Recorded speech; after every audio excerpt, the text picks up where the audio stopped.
तो दोस्तों, मैं आप सबके सामने एक औशानी माता की गीत लेके आई हूँ। औशानी माता की सोहर गीत है। आप सबको कैसे लगेगा कमेंट बॉक्स में अपना दुला प्यार जरूर दीजिएगा दोस्तों। और ये औशानी माता का सोहर गीत है। चौखट गंगा जी के घाट औशानी माई नहाए, चली औशानी माई नहाए चली हो। सखिया छोड़ो ना गंगा जी के घाट, हमहु नहाए लेती, हमहु नहाए लेती हो। दूरी डगरिया से आवत बाटे देरा बहुत भाई, देरा बहुत भाई हो। बहिनी जाबई कावने रम के अंगने ता, रहिया देखता हई हई, रहिया जोहत हई हई हो।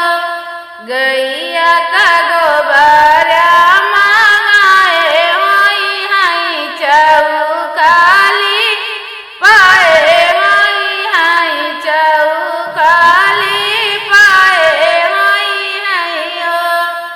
बहिनी पिसना से चौका पुराए हई हई, रहिया देखत हई हई, रहिया जोहत हई हई हो।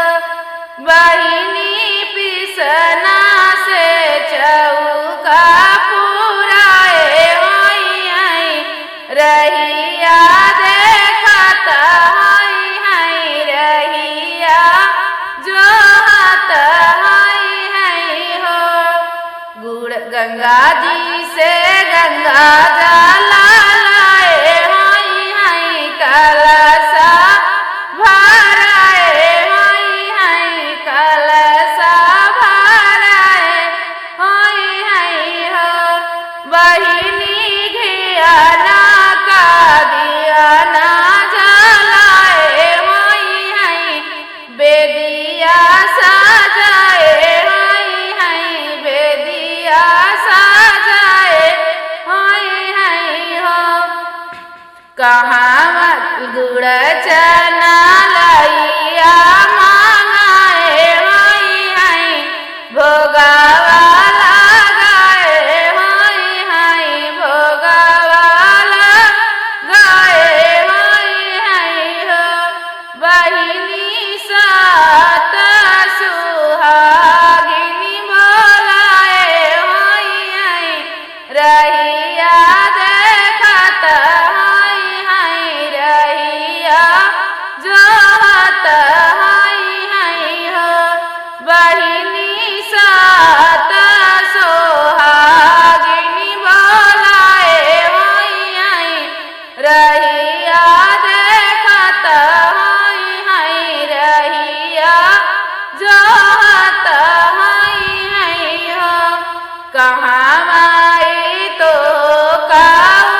के साधनातियवा हम दे बैनातियवा हम दे बैयो बहिनियों के नातिनिया के साधनातिनिया हम दे बैनातिनिया हम दे बाई हो बहिनियों के नातिनिया के साधनातिनिया हम दे बैनातिनिया हम